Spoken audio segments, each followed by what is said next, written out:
Okay, we are going to um, continue with Roman Catholicism, and this is going to take at least another week, maybe even two, because there is such a mass of practices and erroneous theology that I want you to be able to speak intelligently if you come across Roman Catholic friends or uh, if you have relatives that might be involved with this.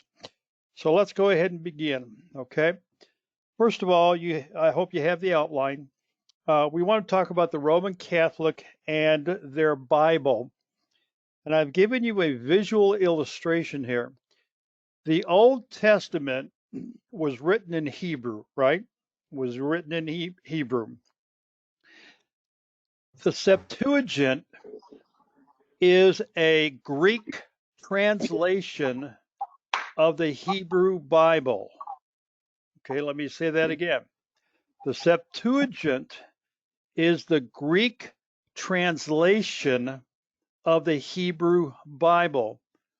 Now, this came about when Alexander the Great, the Greek, conquered and established a world empire, and he wanted to collect every book that had been written and get it translated into the Greek language. It was quite a um, monumental task that he endeavored to do. And there's two traditions on how the Septuagint came into existence. One tradition says that they recruited 4 people from each of the 12 tribes. Excuse me, that would give you 72 people. And they were brought over to one of the 7 wonders of the world, evidently this very, very high tower along a lake or a bed of water, a body of water. And there, these 72 people translated the Hebrew into Greek in 72 days. The other translation is that the men were taken and each person was put in a prison cell and ordered to translate Hebrew texts into Greek. And at the end of their time together, they discovered that though they could not communicate with one another, they had translated into Greek the Hebrew text accurately. All 72 of them translated it the same way. The bottom line is the Septuagint simply means the Greek translation of the Hebrew text. That's what you need to understand. So when you get to the Vulgate or the Latin Vulgate, that is now the Latin language that has interpreted the Septuagint, the Greek and the Hebrew. And so you have that flow chart there.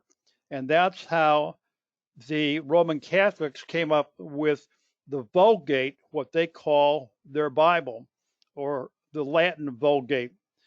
Now, it's also interesting, there has been at least 2 or 3 revisions to the Roman Catholic Bible. But this is just a flow chart on how it developed. I want to pause here. If anybody has any questions that would go along, turn on your mic and yell at me. Unless you want to save them to the end, that's up to you. Now I want to show you this chart.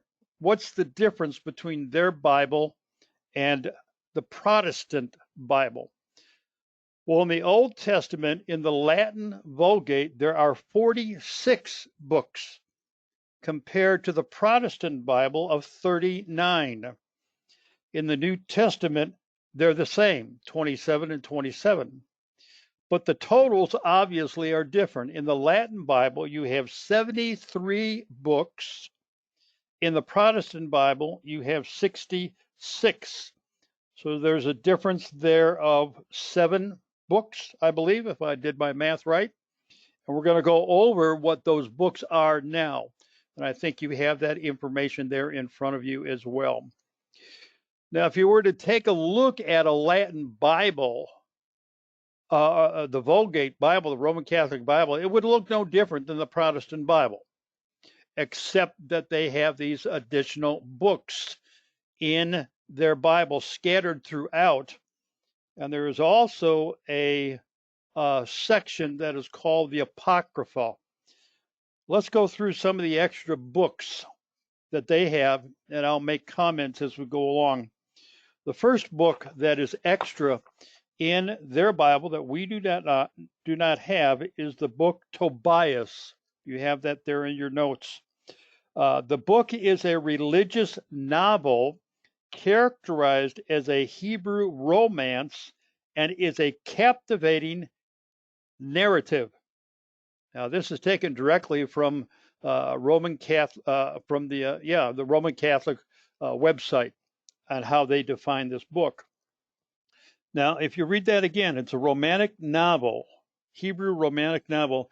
Well, the first thing that came to my mind is what? In our Bible, the Song of Solomon, right? The Song of Solomon is a romantic, not novel, historical account between Solomon and the Shulamite woman. Then you have Judith. Judith is a Jewish widow who uses her beauty and charm to destroy an Assyrian general and save Israel from oppression. Now, what came to my mind in parallel, it's not quite the same because we're talking about two different dominating powers here. This was for Assyria, supposedly Judith. What correlation came to my mind was Deborah and Barak in the book of Judges that we'll study later on Sunday nights. I see some similarities in some of these extra books, but we cannot forget how God superintended the people who formulated the canon and what the guidelines were to place a book in the canon of scriptures. And perhaps that's something I need to interject here in a later broadcast because that's important. And then you have Baruch. This book is a reflection of a late Jewish writer on the circumstances of Jewish exiles from Babylon, with meditations on the theology and history of Israel, discussions of wisdom, and a direct address to residents of Jerusalem and the diaspora. Diaspora means dispersion. Now, there is a Baruch in the book of in the book of Jeremiah. He was the scribe for Jeremiah. And of course, Jeremiah did write to the exiles, but he was also in exile himself. Then you had 1st and 2nd Maccabees. These are the earliest Jewish writings detailing the history of the Jews in the 1st century BC. So right before Christ was born, you have somebody recording these. And more likely, these are accurate historical books that were recorded on what was happening. The Jews had a history where they refused to submit to the governing world power at that particular time, and it was recorded in 1st and 2nd Maccabees. So it is a historical book, but it did not meet the qualifications of those that God chose to formulate the canon. It's a history book. We can learn something from history, but it did not carry the marks of inspiration. And then you have Sirach, a Jewish work originally in Hebrew of ethical teachings. And then they have a book called Wisdom, and the central idea behind that is wisdom itself. And so if you wanted to think about a parallel, the parallel might be Proverbs, perhaps. Now, you also have what is known as the Apocrypha. The Apocrypha. There are 3 books that are known as the Apocrypha. Now, I'll do that in a minute for you, okay? Apocrypha simply means fanciful. Fanciful. One of the books in the Apocrypha is a prayer of Manasseh. And according here, it's a book of 15 verses that records the penitent prayer attributed to the king of Judah, Manasseh. And the prayer is considered apocryphal by Jews, Catholics, and Protestants, but the Catholics include it in their version of the Bible. And originally it was placed at the end of 2nd Chronicles in the 4th century Latin Bible when it was put together. And then you have the 3rd and 4th Esdras. A lot of times these books by Protestants are confused with Ezra and Nehemiah, but they are not the same. They are different books. Now, I want to jump ahead here and show you something. I want to show you some terms here, okay? Now, one term, and you got a footnote down on page 1 of this. It is called deuterocanonical.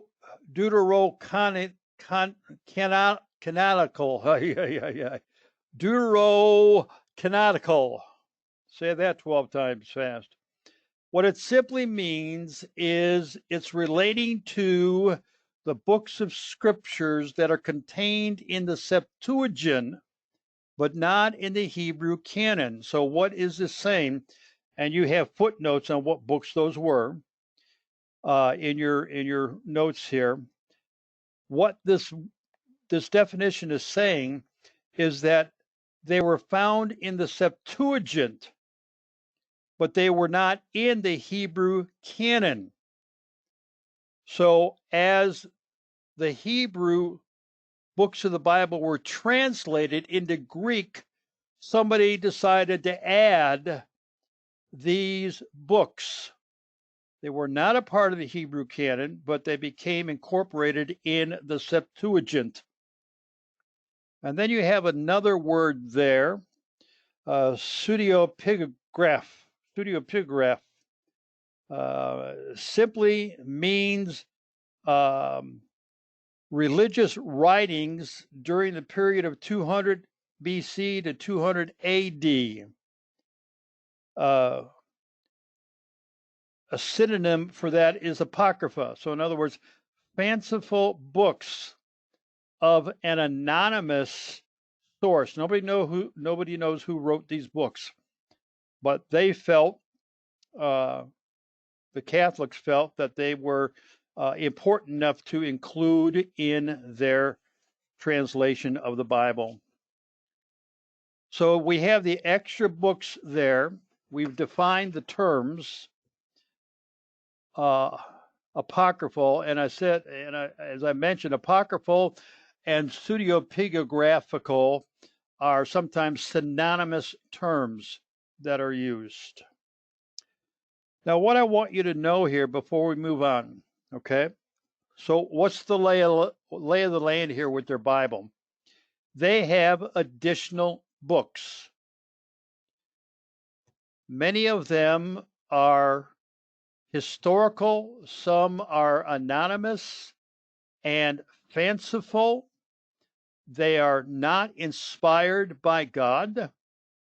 They were not a part of the canon originally, but they were added. This is a mark of a cult. When books are added, or when a book is written and put on par with the Holy Scriptures, that is a mark of a religious cult. And they have added 13 books to their Bible. Now think back over the cults that we have already examined. You have the Book of Mormons.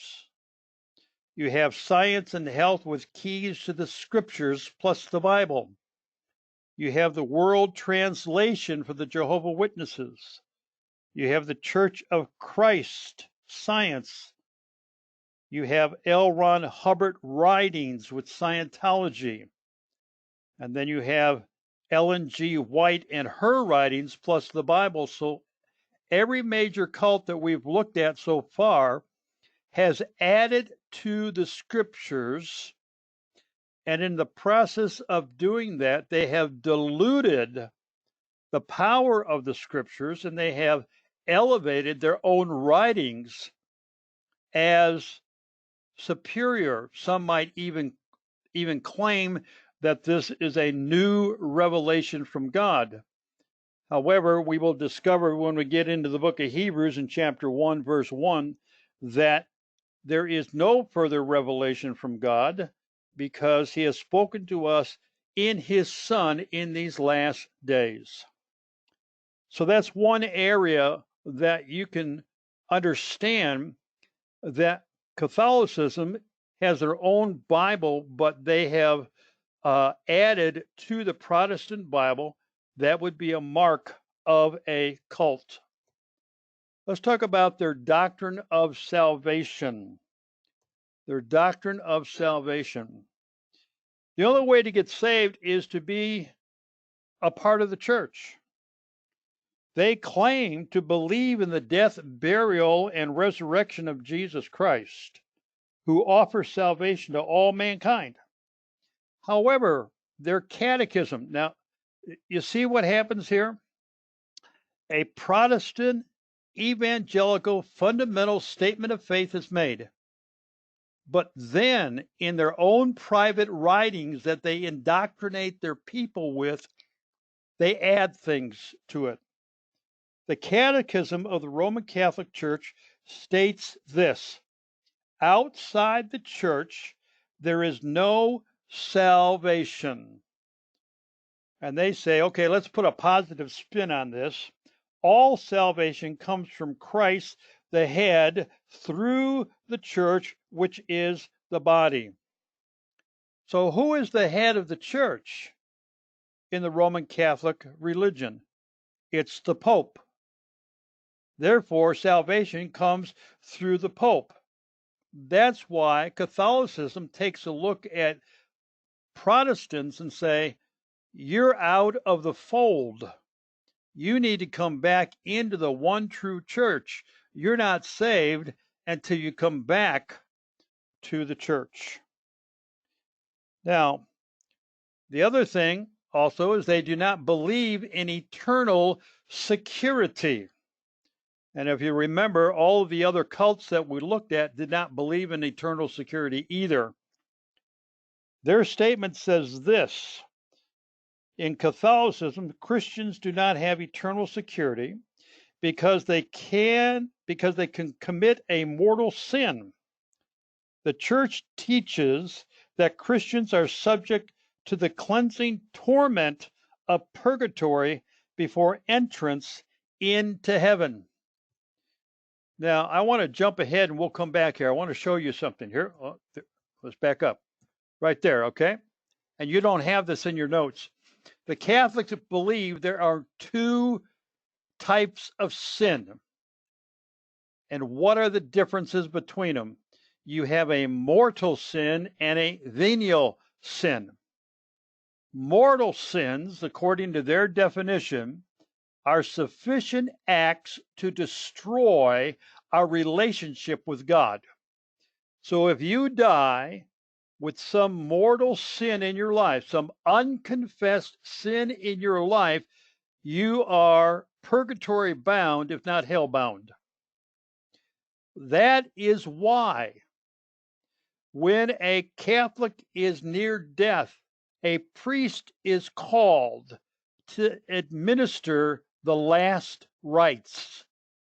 In case he has committed, this dying person has committed some type of mortal sin, the priest can administer last rites and absolve him of any unconfessed sins. Venial sins weaken the relationship with God. Weaken the relationship with God. Now, from a Christian point of view, and even in my research and listening to Catholic fathers and priests trying to explain this through video and what have you, even in their discussion, they mock the Protestants, those of us who believe this, that all sin is sin. There are no degrees of sin. And they try to support this from 1 John chapter 5, where John says, there is a sin unto death. And I do not command that you pray for that, but there is a sin not unto death, and I command that you pray for that. And so they take a verse out of context and twist it all around and come up with this theology. In God's eyes, all acts of disobedience to him is sin. There are no degrees of sin. You cannot find that in the scriptures unless you twist the scriptures. So when they talk about sin, you got to find out what type are they talking about. Now, when it comes down to salvation, if a person commits a mortal sin, game over. Let me go back. There we go. Okay.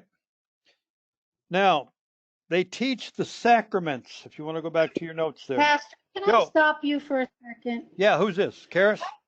Yeah, Karis. Yeah. I just have a question about this. When you talked about the salvation, and you said that in their catechism, they talk about outside the church there is no salvation, which means that all salvation comes from Christ the head through the church, which is his body. But you said that's through the Pope? Yes. They think their salvation is through the Pope? Who's the head of the church? For Catholic, the Pope. The Pope, yeah. If you are not a Catholic, you are outside the church. Therefore, you are not saved. If you want salvation, you got to come in through the Catholic Church. Oh, I didn't realize they did that. Yeah. Oh, yeah. Yeah. I mean, I knew the Pope was the head of the Catholic Church. I didn't realize their salvation was tied to that. Oh, yeah. Yeah. You begin to see, if you remember church history, guys, that we talked about the stranglehold of the popes and the Catholic Church upon the people. And that's why people like Zwingli and Calvin and Luther rebelled against that. Sure. It's still going on. Not as outlandish, but it's still going on. That's why this is, in my opinion, the most deceptive, enslaving cult in America and in the world today. And as I unfold this, I hope you begin to see the stranglehold that it has on its people. So now let's, can I go on, Karis, or no? You got your finger up. I'm sorry, go ahead. Okay. Now, the sacraments, okay? Look at your notes. There are 7 sacraments. They're baptism, confirmation, Eucharist, penance, anointing of the sick, marriage, and holy orders. And remember, we talked about holy orders the first time about the historical development. Now they're divided into three categories: sacraments of initiation, sacraments of healing, and sacraments of service. Now watch this. The most important sacrament is baptism. You cannot receive the other sacraments if you have not been baptized. And if you have not been baptized and you die, you do not go to heaven because you weren't saved. That is where initial salvation takes place, at infant baptism. And I have counseled families. The wife or the husband have gotten saved, and they're trying to raise their family in the Christian faith. They have a little baby, and the in-laws or the outlaws push. The baby has to be baptized. The baby has to be baptized. Hurry up and baptize the baby. What happens if the baby dies? That is the initial, I don't want to say contact, that's the initial step of the salvation process.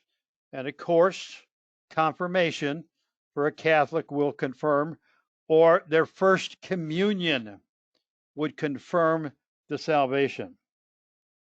So you can understand the push of a Roman Catholic to get a newborn baby baptized by the priest because of the tremendous fear that has been instilled into Roman Catholic parishioners that apart from baptism, you're virtually doomed. Now Pastor, this is Sherry. yeah. I have to say, the most disturbing and saddest funeral I ever went to was a Roman Catholic funeral for a child who died in infancy. Hmm. And the priest was praying that God the Father would allow this infant into heaven. Yeah. Yeah. It is, yeah.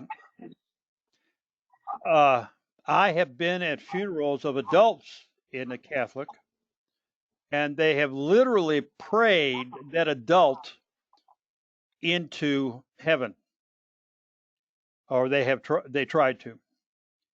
I've got a little box there. Every once in a while, you're going to see a little box. This is my interpretation about what's going on, based on what they say in their own literature. Okay. Salvation, therefore, is by works of righteousness, not biblical faith, because they have to do something. And they have to perpetually keep doing the Eucharist and partaking of the Eucharist, which is the literal body and the blood of the Lord Jesus Christ, and other religious acts as well. So their salvation is by works. This premise is a direct contradiction of Romans 4, using Abraham as the example. He was made righteous what? By works of offering Isaac? No, by faith. They also teach that through the works of living family members, a person's time in purgatory can be reduced. And we'll get into lighting candles later on in this series. But people who are alive today, if I was a Roman Catholic and I did not know where Carolyn was, I could go and light a candle.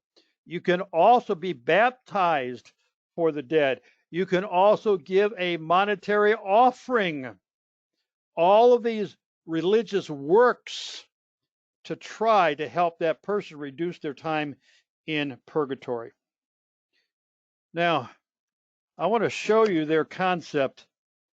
Okay, we looked at that. This is their concept of eternal states. There's heaven, right? But then there's purgatory. Everybody goes to purgatory. And depending how the living responds to you lighting candles, giving offerings, whatever it might be, when the time comes, you might have been purified enough, get it, purgatory, purification, you might have been purified enough to go to heaven. But if not, you're going to go to hell. The mortal sin and the venial sin come into play here. Remember, the mortal sins are sufficient acts to destroy your relationship with God. So when you come down here, if you have had a mortal sin, forget it. Game over. Again, like I said, that's why a priest is often called to the bedside of someone who is dying, even though they are catatonic, they are in a coma, non-responsive, on a ventilator, totally out of it. The priest will administer last rites, and that religious exercise is sufficient enough, according to their theology, to purify you from any mortal sin. But you're still going to purgatory until you have been purified from all of your venial sins. Now, I know you don't have this. It's real simple, okay? And you notice the arrows on purgatory. Depending on what your loved one does while you are here on earth, while you are in purgatory, will depend on whether you're going up or down. So you better be nice to all those people that you're going to leave behind. So they'll light enough candles and give enough money and so forth and so on. Okay? I don't mean to poke fun of it, but I'm going to tell you right now, I'm going to show you right now on the screen where they get this from. Okay? Have you got this so I can move on? All right. Here's the Protestant view of heaven and hell. Heaven, we've been talking about that, right? Now, Abraham's bosom, you remember that? In Luke, I believe it's chapter 16, you have the rich man and Lazarus. And he went to Abraham's bosom. I'm not making this up. There it is in the scriptures. Abraham's bosom. And the rich man, Lazarus, went to paradise. And the rich man went to Hades. All in Abraham's bosom. So I tried to give you this picture, and if you could just draw, where's my cursor here? You could just draw a line right down through here. Okay, and it was divided. Now, Rick, where are you getting that at? Well, according to Ephesians chapter 4, beloved, when Christ went back to heaven, it says clearly in Ephesians chapter 4 that he took paradise captive with him. Old Testament righteous people who died went to paradise. Their spirits went to paradise. Wicked people went to Hades. Hades is not the same as hell. And it's unfortunate that some of our preachers confuse this. Hades is not the same as hell. It is a place of torment. What did the rich man say? Have Lazarus dip his finger in a little dab of water so he can come and put it on my tongue because I'm in torment here. Hades is a precursor to the lake of fire. So today, beloved, there is no paradise. That's why Paul says, absent from the body, what? Present with the Lord. So where do unbelievers go? They go to Hades. Now, there's this lake of fire, and according to Revelation, First of all, paradise went to heaven in Ephesians chapter 4 when Christ ascended. And then Hades, according to Revelation chapter 20, is going to be dumped into the lake of fire, which is known as the second death.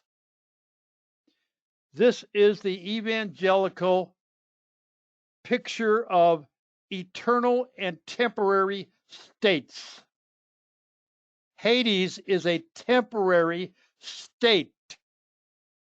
Heaven is a permanent eternal state. Same way with the lake of fire. Paradise was a temporary place for the righteous. And this is so much different than the Catholic understanding of heaven, purgatory, and hell. But I think this is where they get purgatory at from Luke chapter 16. I don't know of any other passages of Scripture that support that concept that they advocate. Does that make sense, guys? When we were down at the Meadows, I went through eschatology with you, and I gave you several charts. Maybe you retained them. I'm not quite sure. Okay. Nope. Let's back up here.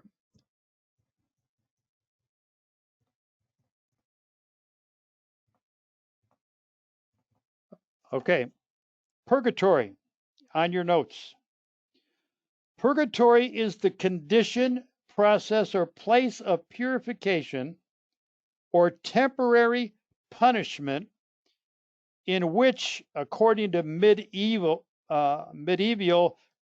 Christian and Roman Catholic belief, the souls of those who died in a state of grace are made ready for heaven. It also states that all who died in God's grace and friendship will still imperfectly purified, undergo the process of purification which the church calls purgatory, so as to achieve the holiness necessary to enter the joy of heaven. And this is where you come up with praying for the dead and lighting the candles and being baptized for the dead, contributing to the purification of that person's soul. Now, I find it interesting as you read that information that they believe you are responsible to complete your salvation and prepare yourself for heaven. And yet, the scriptures are complete with verse after verse about Jesus died once for all. There is no continuing on. When Jesus died for the sin and rose again, that was it. My purification for the believer comes when I am glorified or when I'm translated. Glorification means that I've died and I'm waiting to be raised. Translation means I'm alive, I'm living, and I'm going to be raptured up into heaven. But both events, I have to get a glorified body like Jesus has. So there's nothing more I can do. There's nothing more I can do. His salvation for me is complete. So here again is another heretical, deviant piece of theology that enslaves people to worry and fear. Have I done enough? Have I done enough? Have I crossed myself enough? Have I said enough Hail Marys? Have I gone through the rosary enough? On and on and on it goes. Now you got a box there. Purgatory is an anti-biblical eschatological doctrine. Eschatological. Come on, Thomas, get your tongue out of your teeth. Simply means end times. There is a temporary abode for the unrighteous called Hades. Hades in the lake of fire is the eternal, hell in the lake of fire is the eternal place of confinement for the unrighteous. of all eras, let me make that clear, of all eras, Old Testament, New Testament, millennium, okay? The eternal place for the righteous is called heaven. There's no purgatory, and if such a place existed, there's no scriptural support for reducing a person's time, or that it is a place of preparation and purification for heaven.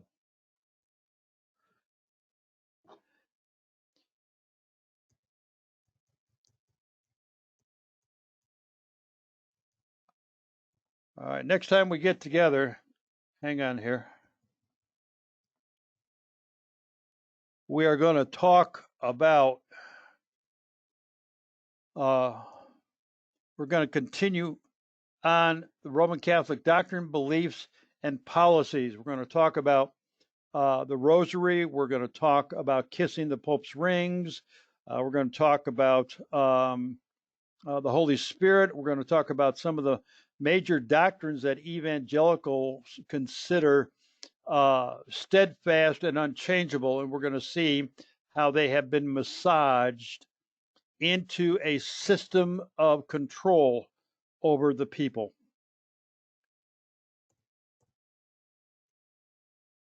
All right, questions that you might have?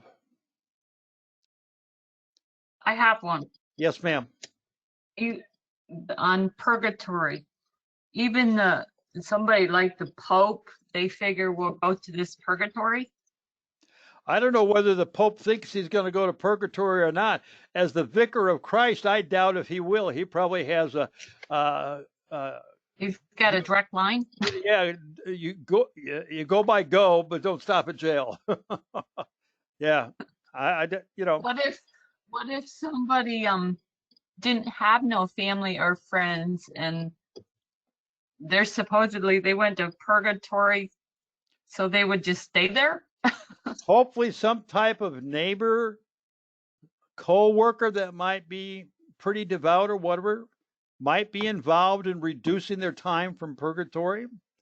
But if there is no purification that takes place, and again, how do we know how much purification is to take place? Yeah.